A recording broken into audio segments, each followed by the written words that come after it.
Hello guys, Colin here. This little box of tricks is Orange Amplification's Micro Dark, a tiny 20 watt hybrid amplifier designed to give you some dark and broody rock and metal tones. This video was made possible by my generous supporters over at Patreon. I promised a review of this Micro Dark once we reached our first funding goal, and I'm a man of my word, so let's get right to it.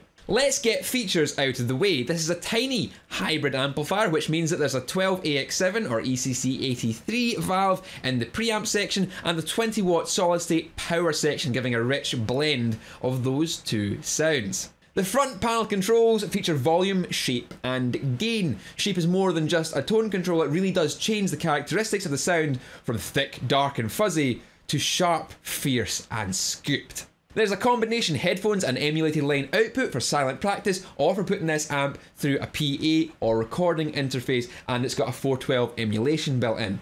On the back we have our 8 ohm speaker output and a buffered effects loop. This amp takes pedals really well, both in the front and in the back. Oh, you dirty little slut. You can pick up the Micro Dark as the head on its own, or you can opt to pair it up with matching 8-inch cabinet like I have here. You can stick this head through any 8 to 16 ohm cabinet you like, and I'll be showing you how the Micro Dark sounds through different cabinets in this video.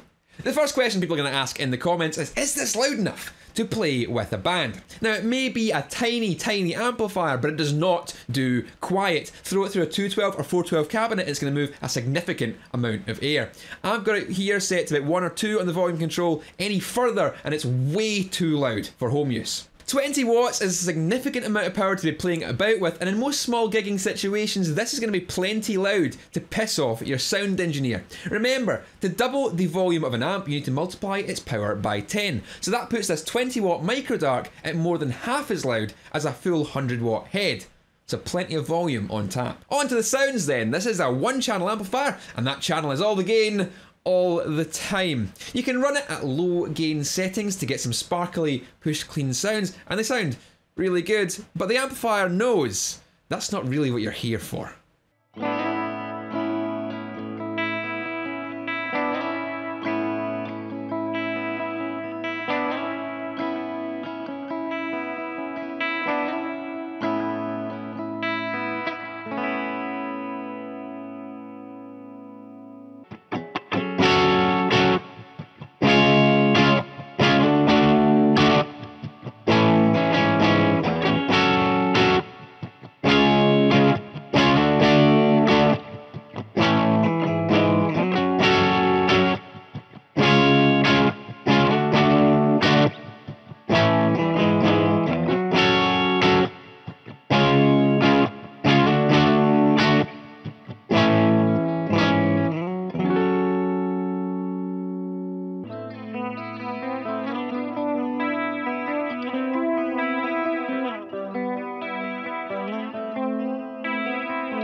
Lots of great rock tones once you start to roll that gain in. The shape control will take you from dark and doomy to more cutting, scooped sounds.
Towards the top end of the gain is where this amp really shines. Thick, saturated distortion sounds abound here.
Of course, because of the hairy nature of orange distortion, it's a bit unfocused in the low end, but stick a tube screamer in front of this amp and that tightens it all up, and we get some of the most satisfying high gain metal sounds I've heard in a long time.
Now, all these sounds previously were with the microdark connected to my Laney IRT212 cabinet, which is a good tight bass response.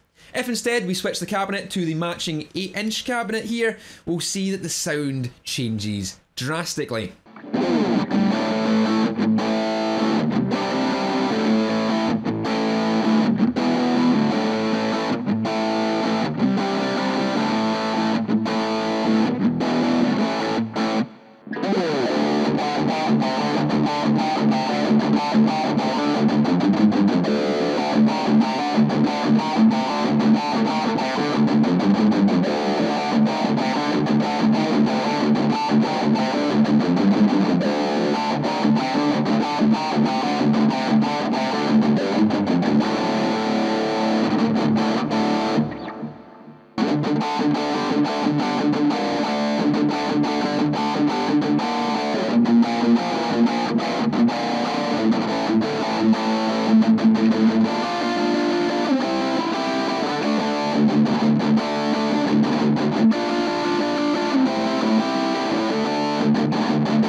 This thinner, more nasally sound is common for smaller speakers in smaller cabinets. There's just not enough volume to the box to get a bass happy sound, and the smaller speakers tend to lack the oomph of the big 12-inch ones, but still very adequate bedroom sounds out of the matching cab. And here's what the Micro Dark sounds like plugged through one of the 110 cabinets from the MG15 Microstack.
The cabinet choice is really important here. Going through a big cabinet with good bass response shows off the Micro Dark for what it really is. A huge sounding monster. I'm pretty convinced that's how most people will be using this amp. The small matching cab really is a bit of a novelty. I mean, they look super cute together and work well as a compact bedroom rig, but this amp is bursting to be loud. So unless you're wanting that cool looking mini rig, then I'd advise skipping the 8-inch cabinet and getting yourself a nice 112 if you want to keep things compact, or a 212 or even a 412 if you're serious about using this amp for band practices and gigging. A 112 or 212 cabinet will give you a much better sound and represent this amp a lot better than the mini cabs will. That said, the 8-inch cabinet is exceptionally well made and well finished, and I'm very glad I picked one up. I absolutely love this little amp. It's got all the features you need it to have and none of the extra fluff to get in the way. It's super cheap too, only about the price of a good effects pedal, and if you're chaining it up with a tube screamer and a big cabinet, you really can't go wrong. Actually, with it being so cheap, you could conceivably get yourself 2 Micro Darks and an ABY box. That would give you a 40-watt stereo setup. Set the gains slightly different on each, maybe run your effects into one while keeping the other dry, have them going to 2 separate cabinets, or to a 412 that can run in stereo, and you've got yourself a huge sounding stereo gig rig for not much more money than it would cost you to buy one single mid-range amp head, and it's ultra compact. That would be a killer live setup. Of course, if you're not gigging and just want a compact practice amp, then you can get it with the 8-inch cabinet, and that would actually make a really good setup for a first amp as well, because it's only £185 Great British money, and you can always upgrade the cabinet later on, which is cheaper than upgrading the amp. So actually very good for a first time amp. The only downsides I can see for this amp is that it doesn't really do quiet. A 2-watt mode would have been really beneficial and make it more versatile for bedroom use, but again, I think the majority of people are going to be using this as a compact gigging amp anyway, so not really an issue. The only other thing that bugs me about this amp is that blue LED. Orange would have been the more logical choice, I would have thought, and it would have fitted with the aesthetic a little bit better, but maybe that's just my burning hatred for blue LEDs coming through. It's not going to be a problem for anyone else, I don't think, and I can just trade out the blue one for one of my orange ones. And while I'm inside there, I'll probably swap out the JJ tube for one of my new old stock 60s Mullards, which are probably worth more than the amp is, but just to see how much difference the valve makes. Anyway, in conclusion, awesome amp, go and buy one. I can see absolutely no reason for you not to own one of these things. A great addition to your tonal collection, and you'll be seeing this a lot more in my videos in the future. Thanks once again to my patrons over at Patreon for helping out and making this video a reality. And if you want to check out Patreon, find what it's about, and get some exclusive secret rewards, then you can click up here. Also, if you like this video and want to see more of this kind of stuff, there's the subscribe button. You'll be notified of all the new content I'll be bringing out if you click on that. Social media links are in the description box underneath this video. Follow me on all the places and leave a comment in the comment section below. Let me know what you thought of the Microdark, Orange amps in general, and if there's any other small compact amps that are worth checking out. Anyway, that's all for just now. So if you guys want to keep it loud, I'll see you later.